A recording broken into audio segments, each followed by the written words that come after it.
Seed swap in the Ozarks. Throughout time, people have saved seed. They selected the seeds from their best fruits. Then they replanted them and shared the seeds with their family and friends. But around the mid-20th century, the United States experienced such an industrial boom that many people left the farm for good. And those who remained on the farm engaged in fierce competition with each other.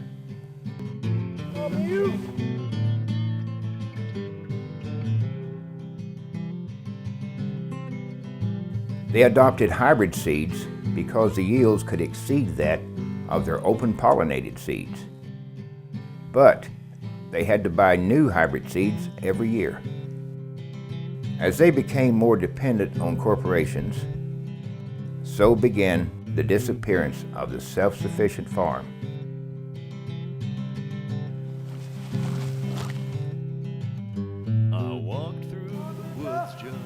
And seed saving was all but forgotten.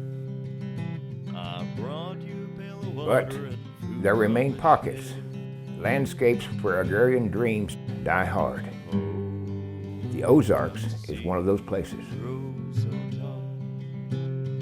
In the highlands of southern Missouri, northern Arkansas, and northeastern Oklahoma, frontier Americans homesteaded because the remoteness and abundance of springs and streams allowed them to continue their traditions.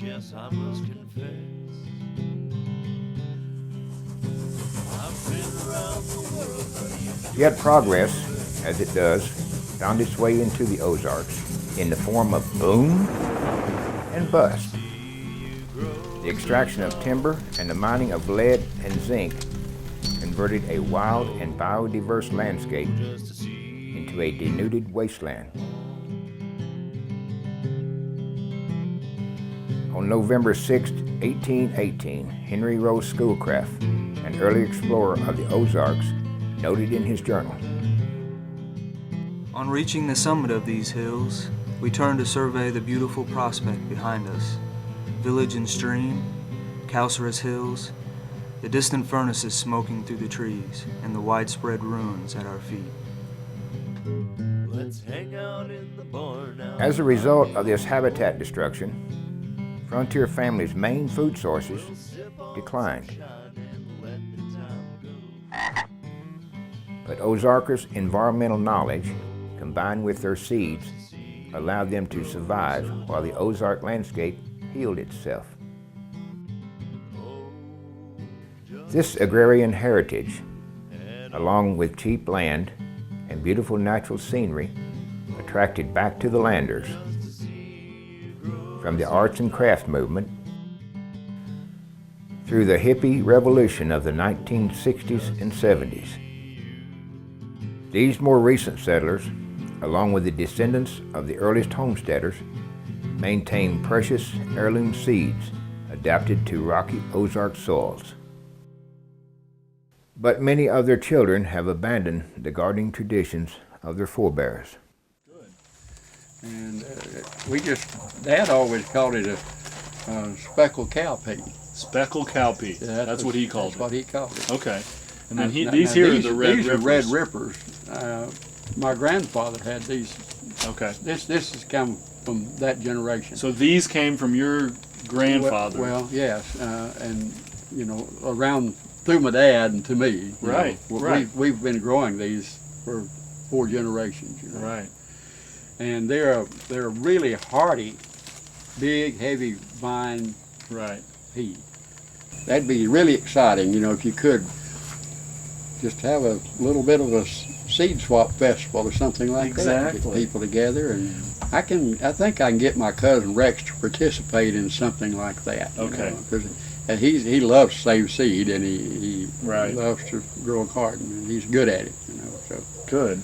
Well, I figure if I can get a few people in this area, such as yourself, that are interested, we can end up getting kind of the leaders in each county, Yeah. to round people up, or even community. And so off Dr. Campbell went, visiting with families around the Ozarks who were still saving seeds. Look at the deer antlers. That's their mascot, the team antlers.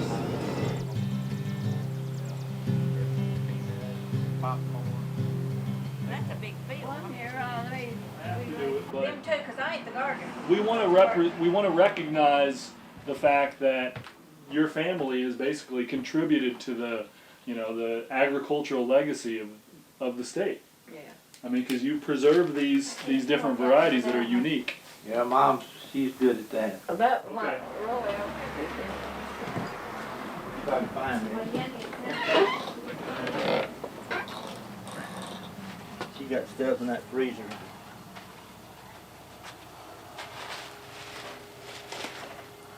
Sit right there. want Is some this of still, you Mom? I'm have not some sure. of them. Sure, that's them or not. No, that's them, That looks like these green beans a little bit. that's them, John D. beans, you know, the John D. beans. John D. beans. I don't know what John D. beans They're are. cornfield beans. Oh, cornfield beans? Have those been in your family also? Well, I got these. I don't know where John got them at. You, he's We've had them glad for he's years. had them for We've planted. years. You might want to cut a few. I would love to just get a few of them to grow out and save the seed Well, we from. don't plant them anymore because they really don't plant field corn, and you have to have field corn from the vine on. Who is John D? Well, he was my husband's nephew, but he's dead. How about we visit Dr. Campbell in his garden and see why he thinks this seed saving is so important? It really comes about because my research talking to farmers and the fact that the farmers are so disappointed in seeing the agrarian lifestyle go by the wayside. But you do see the organic movement, and you do see this new locavore movement, and you do see the slow food movement, and so you see this momentum in our country and worldwide yearning for this maybe overly romanticized past, but regardless, yearning for change, yearning for stronger social ties, and yearning for a simpler lifestyle.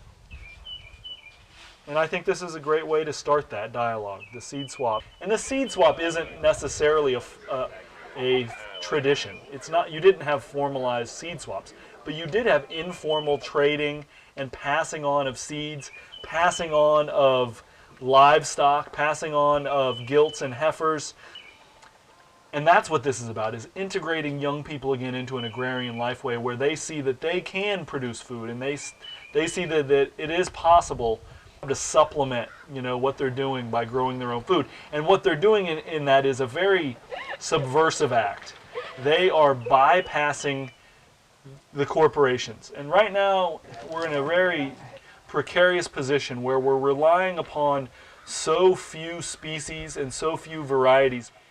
And it's a scary place, because if that continues, and if the power continues to be consolidated into, a few multinationals' hands, the sustenance of the world really is at risk. And so by getting people involved and people knowing that they can grow their own food, it really puts a lot more power back into the hands of the people. And so that's exciting. Before we start swapping, we have to have seeds to swap. So let's start out early in the spring and follow Dr. Campbell all the way through the growing season. We've had these seedlings out, and only a handful of them have really survived. I've got one or two tomato varieties here and there that have survived. Okay, we got a Bloody Butcher. We have one Nettie's juice tomato. That's good. That's from up in Snowball, Arkansas. Tonight theoretically should be the last cold day. These plants are going to be going from a greenhouse condition, so it would be a real shock to their system. Is that comb? You got it? You hear the crow? Caw, caw.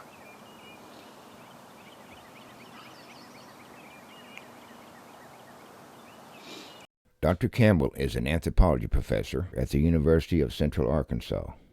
And these high-yielding varieties have to be purchased every year. You cannot save seed from hybrids.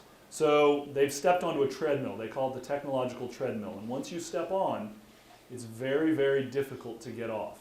And it means that you're no longer self-sufficient. It means you become dependent on outside sources for the fertility of your soil, for the control of pests, and for the actual seed that's going to produce the plants that you need for your family. Okay, we have to close this door. In the spring of 2007, Dr. Campbell started the project Conserving Arkansas's Agricultural Heritage, or CAH. We have variables you usually don't have to consider, and they are these guys that mow.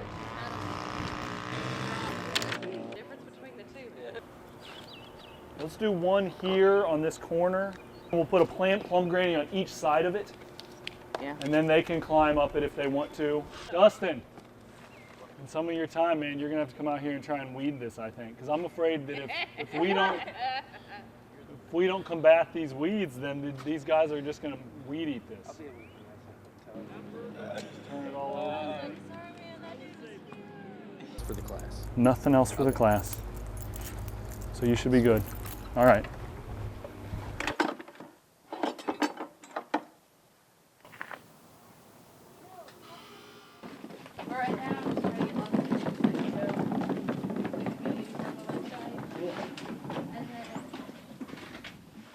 I want to get on the website have a catalog. I'm pretty much doing this on just like regular files now.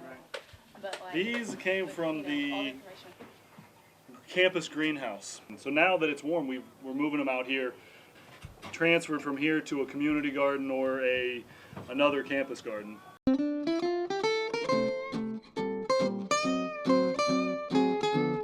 building a what? Garden. A garden. What do you think goes in a garden? What kind of things go in a garden? Vegetables.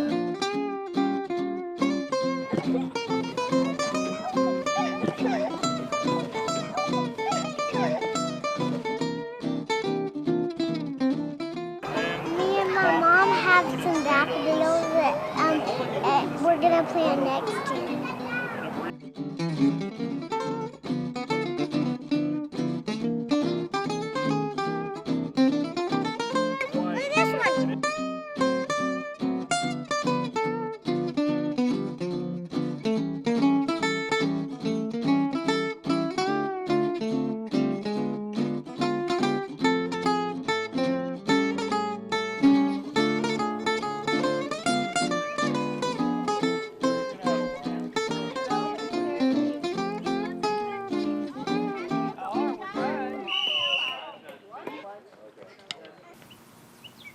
Summer is upon us. The seeds are sown and the CAH Heritage Garden is in full bloom. But there's still work to be done.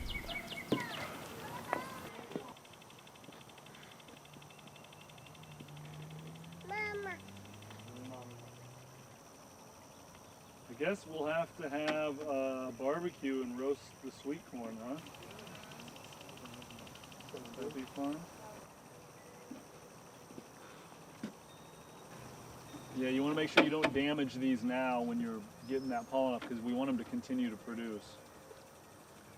This is just to ensure that we get these things pollinated, because it's not a very substantial stand of corn to make sure that it gets pollinated. So.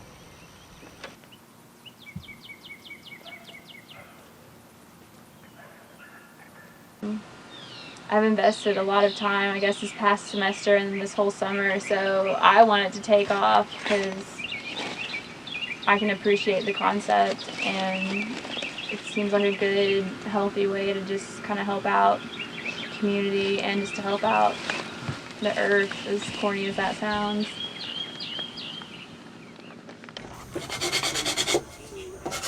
James, what are you doing? Sanding. Sanding. What are you sanding? Sanding boards to make drying racks. What are the drying racks going to do? We're gonna give them to people to dry seed. All right. Never doubt that a small group of thoughtful, committed people can change the world. Indeed, it's the only thing that ever has. Margaret Mead. To make any difference, you have to do it yourself. You can't always depend on corporations and companies hoping that they're, thinking, oh, well, they're people. They'll do the right thing, because, a lot of times they won't. And then depending on governments isn't always the best thing either. So it's ultimately on you to do what you want to do and to make the change you want to see. What are you doing down there, James? Putting on these legs. All right, don't drop it. Organizing seeds. Organizing seeds. Well, trying to put it in the freezer. What are you doing, James? Processing seeds. Going up the hill. You fixing to drive a bunch of people up the mountain? Fixing to drive a bunch of people up the mountain.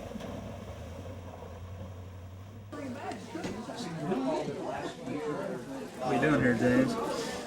Filling out forms about seeds, know where they came from, how to grow them, collecting seeds and documenting them, getting ready to put it in the bank. So, Peas and beans.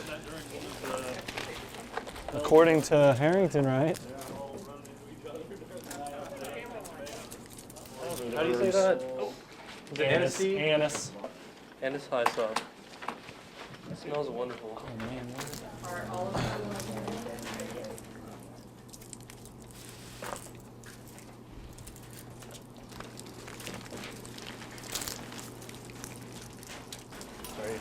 this is what people used to do. They used to sit around on the porch and shell their peas, and they'd learn. Yeah, I mean that was how you learned how the world worked. That was how you learned what was going on and what was right and what was wrong, because you spent time with your family shelling stuff and getting your food ready.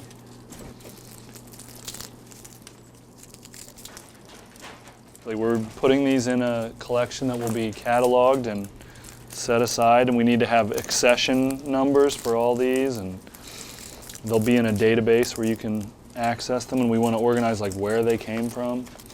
We're organizing them by family into boxes, and so then we're going to take one box at a time and put them in the deep freeze for a few weeks to ensure that we kill off any potential pests that have gotten themselves into the seed, to make sure they don't go and ravage the whole seed collection. I would love to get a good home for the seed collection. Dooley, going up the hall. Dooley. I'll make $1. Dooley. Sticking up the holler. Dooley, give me a swallow and I'll pay you back someday. All right, here we are today at the Natural State Expo down in Little Rock, Arkansas.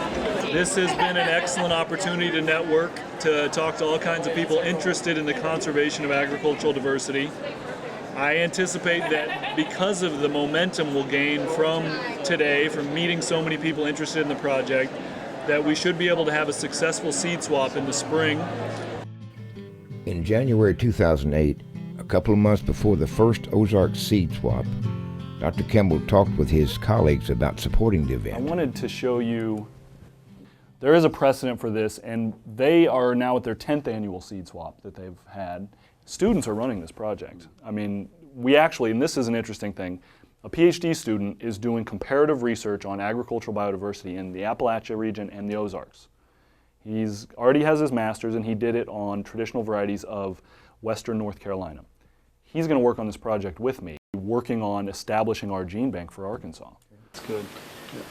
You know where, I always ask people this since I do the Appalachia and the Ozarks, do you know where your original ancestors who homesteaded came from?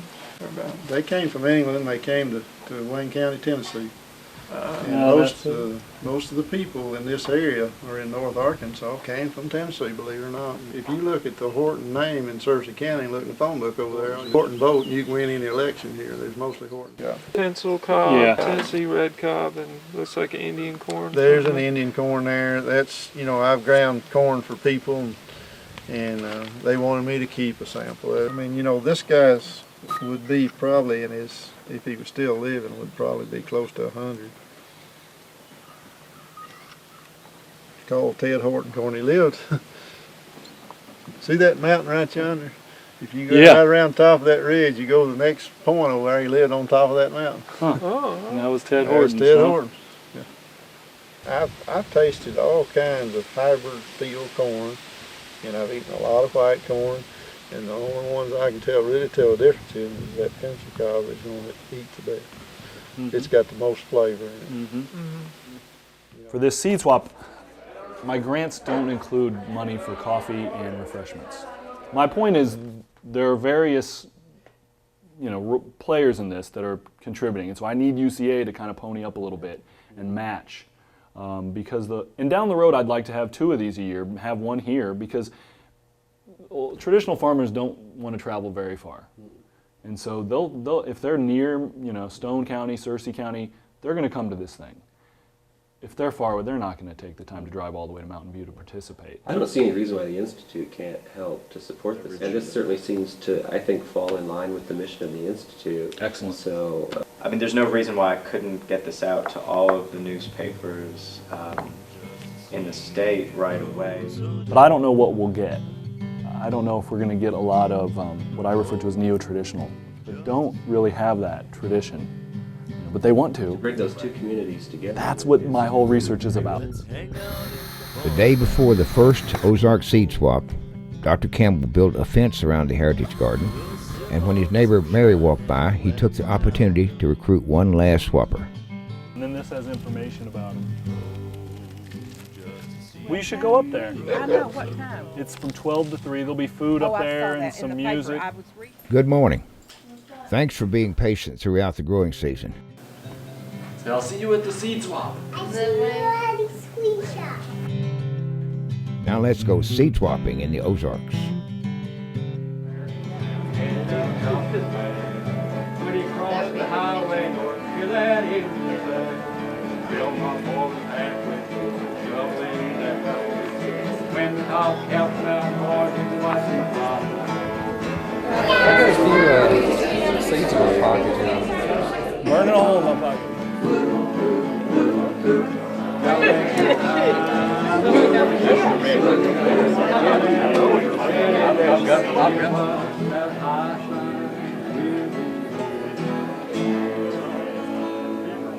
All right, good one, Tommy.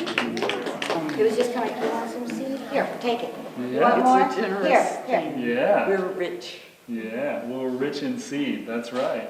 And now we're rich in this kind of, social context too. Yeah. We made all these relationships, and there were, like you said, young people, and that's my thing. We have a gap where a lot of people, the younger generation, is removed from producing food, from saving seed, from any of this stuff.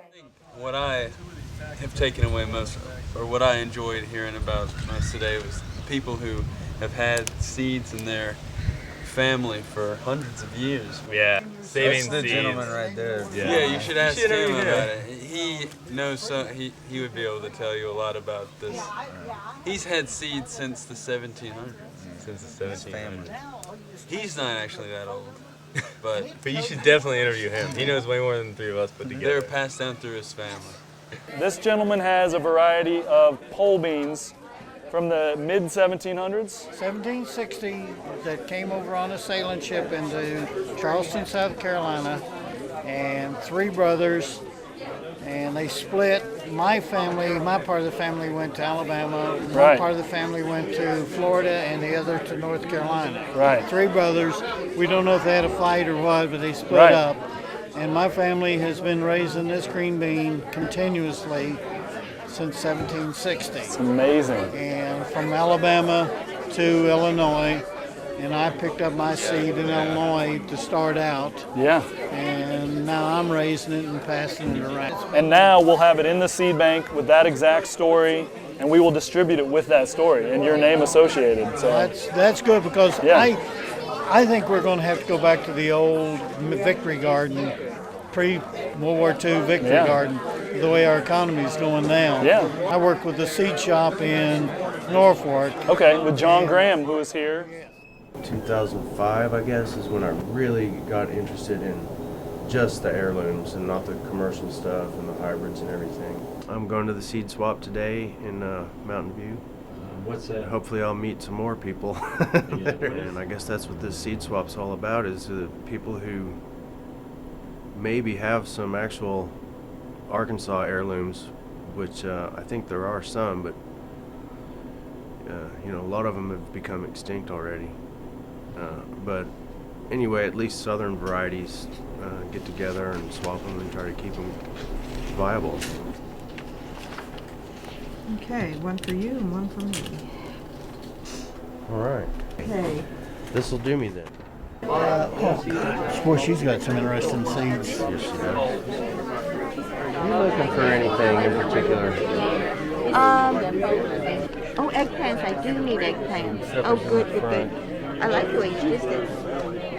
While you're sitting there, if you want to look into my seed list, and if there's anything there that you want me to bring to next year's lot, let me know. Somebody told me, oh, there's some lady, Dakota, that's starting a seed bank. So I wanted to hear about what she had going on, what she had learned. And so she told me, she said, well, I know the Claiborne's got some pinto beans that you need to get a hold of for the seed bank.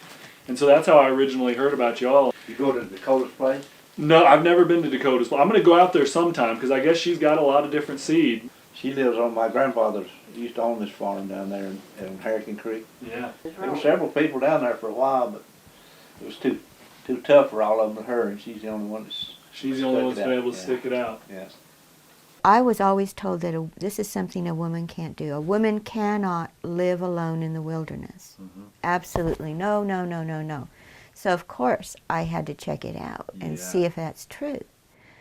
We limit ourselves by these ideas of, well, this can't be done, and that can't be done, and that's impossible. And in these modern times, we can't have a Thoreau experience, and we can't, you know, it's like it's gone, you know, it used to be, and it's all gone now, and so we might as well just bite the bullet and march to the current drumbeat. I've been on the path of the adventurer, and to me, this is the next great adventure, is learning that the ancient traditions aren't necessarily anachronistic and gone, that they may be very pertinent now, and they may be within our reach, and we may be able to regain a lot of the knowledge we thought was lost, and I think a lot of it's in our bloods, and when we're sitting there doing the seeds, it comes back. The whole notion of cultivation, it's a thread that runs through cultivating the soil of the land and cultivating the soil of one's own being at the same time, and it's a relationship between those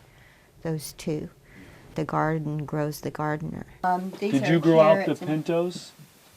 I have grown pintos. No, I mean, did you grow the ones from the Claibornes? I never got any from them. No, but from the seed swap you didn't get them? No. Ah! Okay, well then I need to bring you some of those. Yeah. Wait, no, that's for him. Here you go, sir. Yes. Okay, thank you so much. We have a seed collection up in Brixie, Missouri, and we invite people to try seeds. It's a nonprofit seed bank. My name's Daniel Roth, and I'm the director of the Ozark Seed Bank here in Brixie. I've become a big fan of local seed saving because it's much more of a possible and maintainable seed collection. The collection that we anticipate keeping for long term will be seeds for the local region that are relevant and work well for local growers. And I'll go show you the seed storage area. The narrow stick seed vial? This is our refrigerated seed storage. We keep it at about 40 degrees, and it is difficult to maintain to keep the humidity down. We have a dehumidifier out here, and the cooling system removes some moisture from the air, but ideally we would have lower humidity and we wouldn't keep things as enclosed as we do, but our basic system is Ziploc bags in plastic tubs. With this seed collection, a person has to make some choices, and some things I'm figuring out are really not, they're maybe not as rare as they might seem. So, and with the amount of energy we have, we had to focus on things that are really pretty precious and irreplaceable. On the right, this is our diversity seed collection. On the left here are mostly Chinese medicinals and native North American plants, wildflowers. My collection of Ozark seeds is pretty much mixed in with these others, and we differentiate them in our inventory on the computer, but things are basically stored in the same alphabetical system according to Latin species name. And that's about it for the Ozark Seed Bank. Thanks for visiting. This is really, really great because, you know, pretty much the internet is my seed trading community. Right. I always wanted to be able to find people locally, and here you go.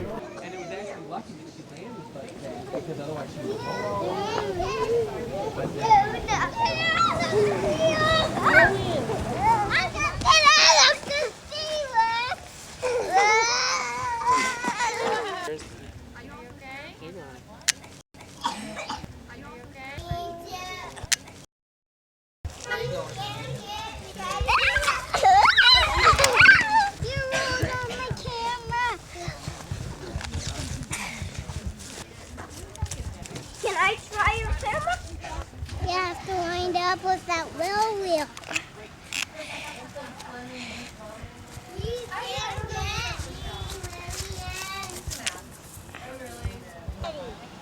Me too. Mama has Kleenexes now. Okay, we're Can done. I take a picture now? Yeah. They're not a match thing, you know. There may be some cars and some balls in there. A lot like the old antiques I don't have any of those. I dug these up just this morning. Yeah, perfect. Went out in the rain and the cold to dig up so that the people of the Ozarks might have some of our garlic chives. Wagoner, W-A-G-G. On the win. We got some garlic chives in here. They are beautiful flower heads. Once these guys start going, they here. And we have some double yield cucumbers. My name is Ben Wagoner.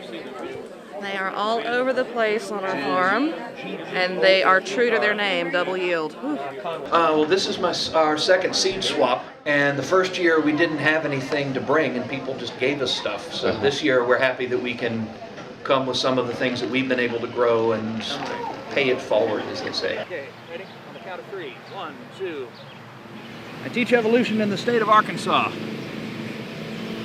Some jokes don't need a punchline, sweetie. I love you. What, the sheer number of radishes? Look how big it is. Mm-hmm. Oh my gosh. Yeah, what we brought to the seed swap is growing right there. It's that stuff. Looks like grass, Paul. I know it looks like grass, Paul, but it's garlic chives. If everybody's using hybrids and things like that, then you're dependent economically on the people who are selling you the seed. But if you can save your own seeds, or bulbs in this case, you become that much more self-sufficient, I think. And this year, I have gotten a gourd award. And I got to pick out a gourd, and I thought this little blue bird was the happiest thing I had ever seen. So I can't wait to take this home and put it up in a tree. What did you get the award for? Well, I've been working with the project. I've been organizing some of the seeds, and I built a website for them, and trying to promote what's going on here. So they thought that I deserved a gourd award, and I've been quite pleased with it. I like it a lot. Yeah, that looks good.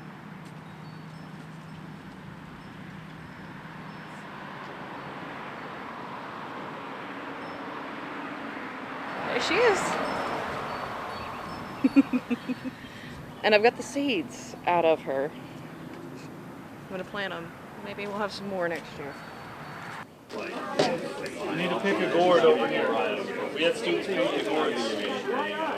You choose one. Seminar that I heard a garden had them. This is flying elbow. Kent, you need to pick a gourd.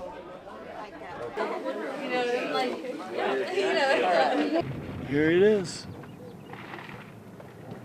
Here it is. We're at Kent's. The Newton County Wildlife Association naturalist. Here we are.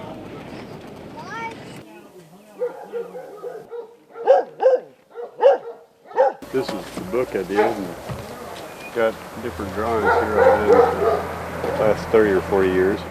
I've done it ever since I was a kid. I just, like drawing everything around, and a big part of it all along has been to identify what stuff that I've been finding out someplace way remote from a library. So, the only way I was going to figure it out was to do a drawing of it. So that's kind of where I got serious about it. Anyway, I've been illustrating since then. Let's give a show. you guys basically what the garden situation here is, which is pretty drastic. Good lesson. This got hit. Yeah, plan procrastination.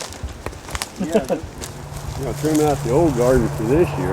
Yeah. Get all that trimmed out, and then I'm just going to hill corn in between the stumps. Just like first year. Yeah, like the old timers did. Yeah, like the old timers did. Yep. These are his seeds. What all you got, man? You got a bunch of different stuff. Corn's what takes up the bulb. What corn variety do you have in here? Blade Butcher. Oh, good. I want to get some of that for the collection. Sure. No problem. I'll give you several years of it. Her happiness always, I hope, will remain. And I'm completely. Fine. Don't bother. He's wild in the summer. Like I said, if you want some Blade Butcher, just help yourself. Grab a couple years. All right. No problem. Get yourself enough to make sure you get a start on it. Okay. Mind if I take two? No, go right ahead. 2 or 3 of those. Okay. All right. I'll take these off your hands. Just got this. Bloody butcher corn. Oh, neat. But there's those calico peas. Some of these things we got from the CAH, and some of it's stuff that we've grown out and had excess from like last summer, like okra, and then the purple whole peas in here. They kind of look like black-eyed peas. And the Moon and Star watermelon seeds are heirloom. I think we'd like to grow enough to do something with the basket a month program, but for right now, like we're doing small scale, just like for our consumption, share with our friends when we have extra stuff. Okay. A really sweet cherry with a tough skin, and you will have tremendous production. Jan Sheedram is an amazing seed saver. I mean, she literally saves probably 1,000 varieties.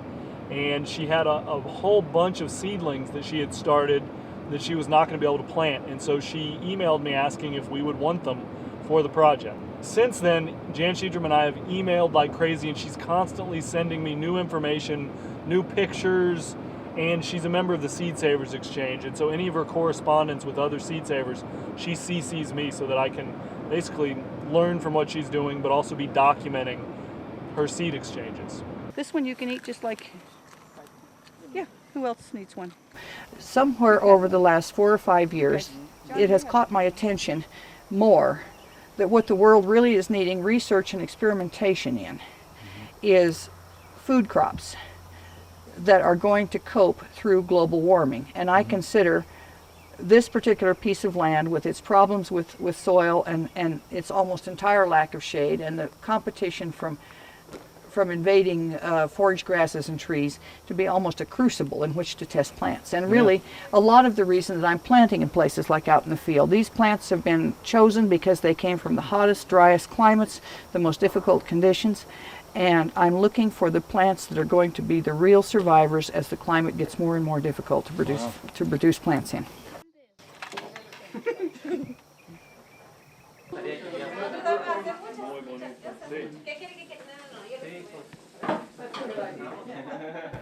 ¿Cómo nos conocimos con ella? A ella le gusta Mexican food.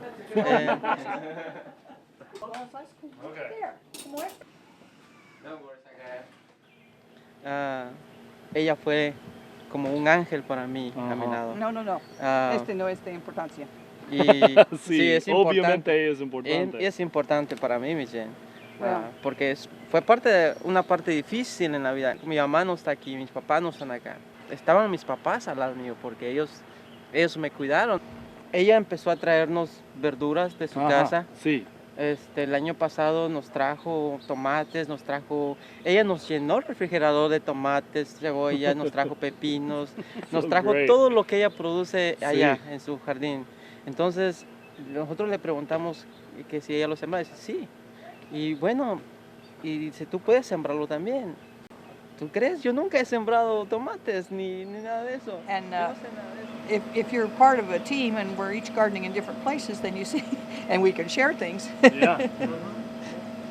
That's the best. It means that everybody can have more. So. I was thumbing through Mother Earth News recently and found an article by Cheryl Long describing the loss of nutrition in today's food.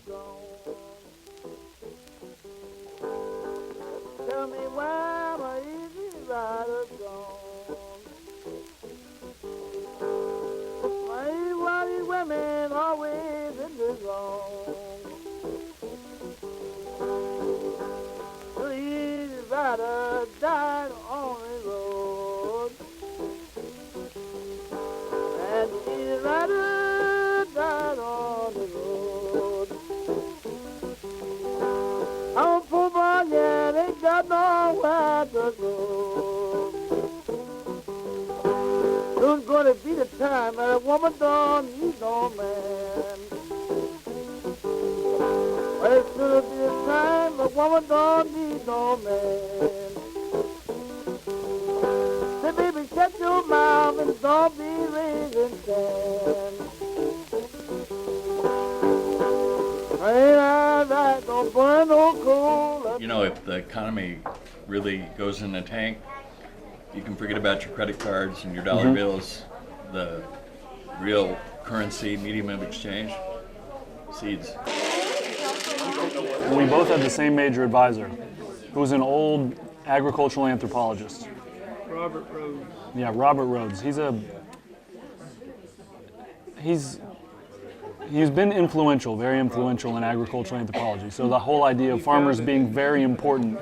He, in collaboration with another anthropologist, Virginia Nazareth, started the Southern Seed Legacy, and Jim was the director of that. And it's a big organization, and so they're managing a lot of seed, documenting it throughout the southeast region. And so that's how I learned about the whole idea of starting a seed bank. By being in the Ozarks, I knew that people were still saving open-pollinated seeds, and that it was important, that people still cared about it, and that it was being lost. And Jim is now doing his dissertation research specifically on that topic. This is really impressive because basically it's taken the Southern Seed Legacy about a decade to get to about the crowd, or maybe a little more, but a similar crowd to what we had today. So I think in Arkansas there's a lot of enthusiasm for seed saving. People are still pretty interested in it. At a seed swap like this, you're always going to get our sort of organic gardening types, back to the land types. These people who've come at it more recently, there was a solid little base of 3 to 4 to 5 true Ozarker. Well, I'm here to gather some seed that I might not have, and to bring some that I do have that's been here in the county for a long time. Okay. That's what I need, just to get this. Okay. Thank you so much. Of course, Tommy, of course, man. It's nice to be able to connect with people. I mean, and you were one of the first folks I went and chatted with anyway. I'm proud of this. Good. Take care, Tommy. In 2008, there was 1 seed swap. In 2009, it doubled to 2. And in 2010, things really got going with 8 seed swaps across Missouri and Arkansas.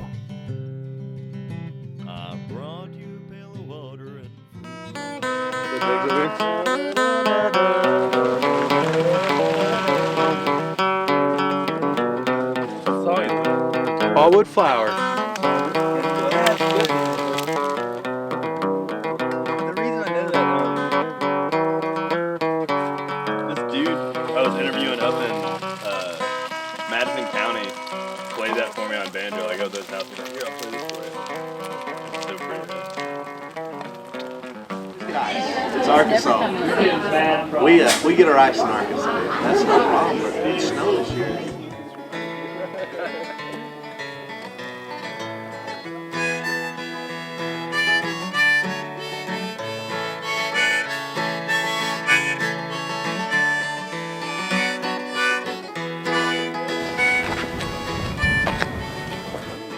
The Fayetteville Seed Swap fell on Valentine's Day. I'm giving them both.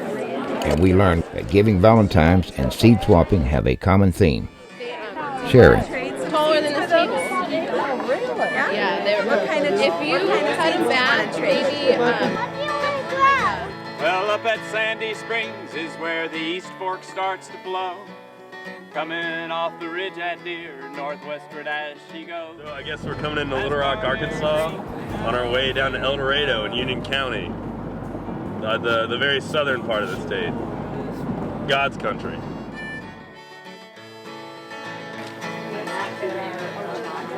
you know, on the way down we were talking about not knowing exactly how many people were going to come, and it's really good, I guess. So very impressed, very happy with it. Got everybody that you talk to, it goes back to Georgia. Okay. And you've grown this before. Is it a sweet watermelon? It's a Very good watermelon. Okay. whippoorwill peas. And that's gladiola. And this is a gladiola. And this one is a rose companion. And then we've got a lady from Devil in the dish pan.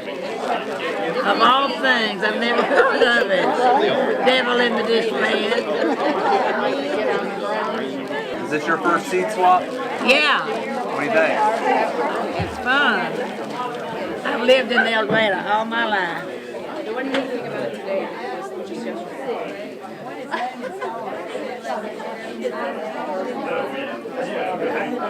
Thank you. Thank you very much. You guys Hey, take you care have now. a great day, sir. Right. Drive safely going home. Where are we heading next?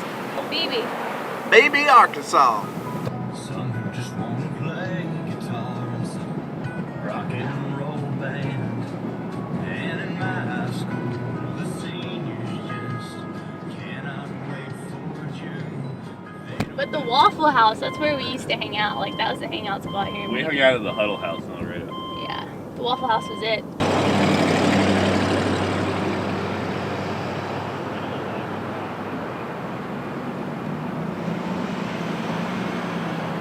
The white home flag has a little curly chenille looking. Whippoorwill cowpea or field pea? About our group. I'll tell you about that while you write down. I think those are those This is where we PBs held over seed there. swaps and where we're going to hold some more. The concrete seed swap is supposed to be pretty exciting.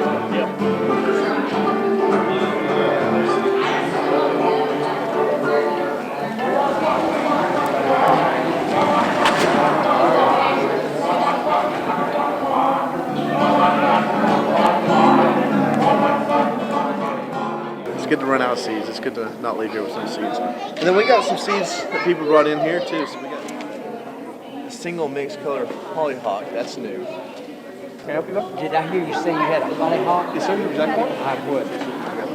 My grandmother used to raise hollyhocks. Sir, right there. No problem.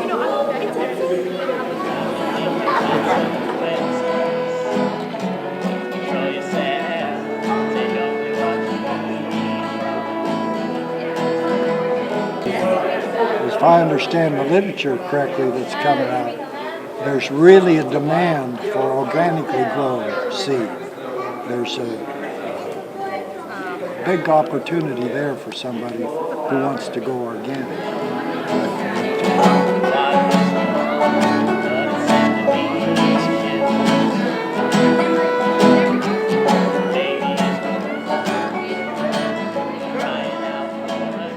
Russellville Seed Swap 2010.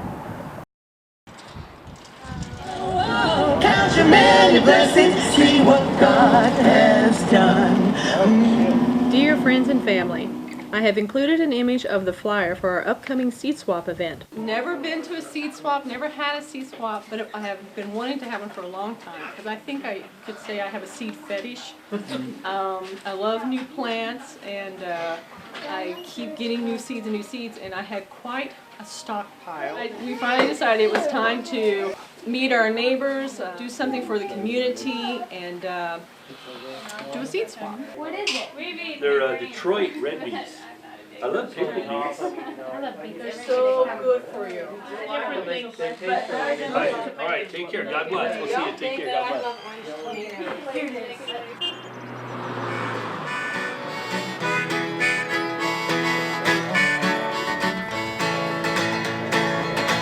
And she's rolling on through Jasper, down to the Buffalo. Then she'll join the white to the Arkansas they'll go. Mississippi, inland river wide and slow. Meet the Mother Ocean at the Gulf of Mexico. Another one, so we can collaborate.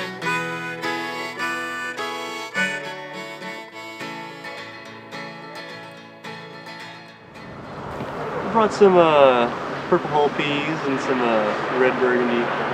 Pretty standard stuff, but hopefully I can find some interesting things here today. I'm seeking seeds. Seed seeker. I think that a lot of people do want to be responsible stewards, and they want something better.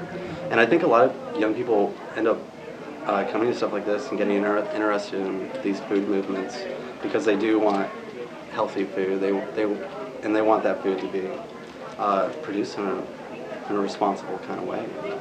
I think honestly, a lot of it's got to do with the fact that it's a fad and people like. It is a fad. And like everybody's getting into it right now. But I think if like this is the time if you can connect with people and make them realize like how actually good this is for you and sustainable, that we can keep them more involved in it than it just being a fad and fading away. I think stuff like this dialogue that's occurring is very important too. Maybe just as important as actually swapping seeds. I don't know, seeing people with the passion that are actually willing to come out here and do these things and take time out of their day is the most important part about it. Yeah. And the ones that are willing to share information and that you see them sit down and they're like, I want to explain how this has grown out because this is my life and I value the reason why we're doing this. And that was the last of the 2010 seed swaps. But we do have one more person to meet down in Woolly Hollow. And since we are up here by Hemmed In Hollow, it wouldn't be right of me if I let you all leave the Ozarks without a float down the Buffalo. Took a little hike to Hemmed In Hollow, stood in the water park, took a little swallow. Took a little hike to Hemmed In Hollow, Buffalo River right along. Boating and a fishing, swimming and a hiking, boating and a fishing, swimming and a hiking, boating and a fishing, swimming and a hiking. Buffalo, call me home. Buffalo, your waters flow. Yes, sometimes fast, sometimes slow. You twist and turn through the limestone. Oh, Buffalo, you're calling me home.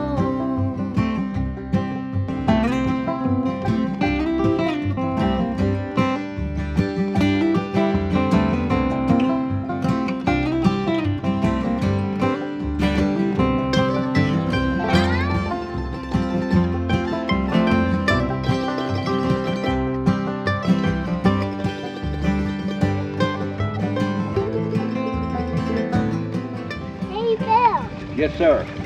What kind of seeds did you grow when you were a kid? Well, we grew greasy beans and old hickory corn. We've had these in the family since as far as I can remember. And I got my start from my aunt, old Jonah. You'll probably have to grow his own food in the future.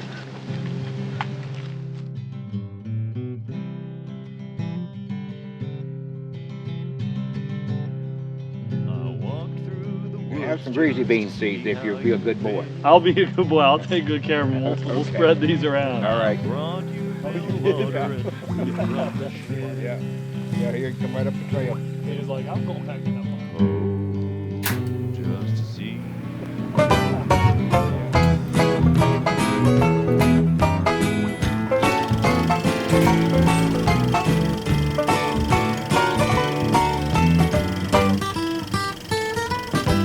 Well, I'm moving to the country where everything's fine. I'm gonna live in a dome and drink dandelion wine. And when the collapse comes, I won't get the blues. I'll have all the back issues of the Mother Earth news. Get my little sweetie in my Volkswagen van and see the real estate man and buy me some land. A few acres cleared with lots of trees. A place that we can fix up however we please. Get our eggs from chickens and milk from a cow. A horse that plows and a book that tells how. An organic garden, grow comfrey and peas. Getting honey from our bees and fruit from our trees. Self-sufficient, oh that's the name of the game. I'm gonna get myself a system, self-contained. A windmill to give me my electricity. No phone in my dome, I use ESP.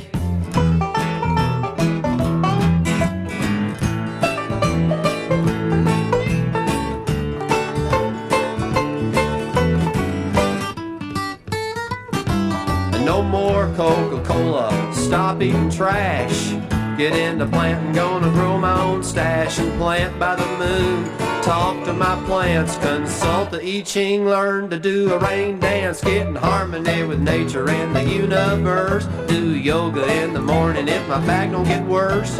Red Zinger tea, vitamin B6, so one keeps me high, the other keeps off ticks.